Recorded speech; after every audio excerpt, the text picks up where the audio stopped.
ये है खबरों की खबर और आप देख रहे हैं खबरों की खबर टीवी।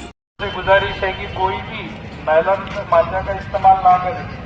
नायलॉन मांझा की वजह से जान को खतरा हो सकता है। नायलॉन मांझा उड़ाने वाले बच्चे अगर छोटे होंगे तो उनके पेरेंट्स, उनके जो पिताजी है, माताजी है, उनके ऊपर गुना दाखिल हो सकता है। नायलॉन मांझे के इस्तेमाल से औरंगाबाद शहर में, छत्रपति संभाजीनगर शहर में बहुत सारी जगह पे दुखापत, गंभीर घटनाएं बीती है, जिसकी वजह से लोगों को बहुत सारी चोटें लगी है।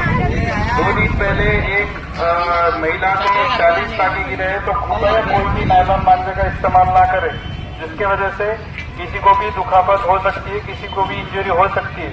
कोई भी नायलॉन मांझे का इस्तेमाल ना करे। विनंती आहे की कोणीही नायलॉन मांजाचा वापर करू नये। नायलॉन मांजामुळे लोकांना दुखापत होत आहे। दुखापत झाल्याच्या भरपूर घटना औरंगाबाद शहरात, छत्रपती संभाजीनगर शहरात घडलेल्या आहेत। जर कोणी नायलॉन मांजाचा वापर केला तर त्या इसमावर, जर लहान मुलगा असेल तर त्याच्या घरच्यांवर सदोष मनुष्यवधाचा गुन्हा दाखल होईल। संक्रांत हा सण साजरा करण्यासाठी आहे, इतरांना दुखापत करण्यासाठी नाही। कोणीही नायलॉन मांजाचा वापर करू नये।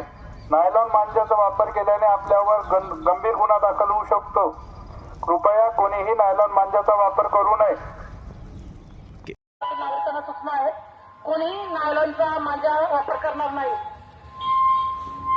मोटरसायकलवर येणाऱ्या जाणाऱ्या नागरिकांची दक्षता घ्यायची आहे। मोठ्या प्रमाणावर हानी होते। साधा मांजा वापरायचा आहे। नायलॉन मांजा वापरू नये, नसता आपल्यावर कायदेशीर नायलॉन मांजा वापरणार नाही, साधा मांजा वापरायचा।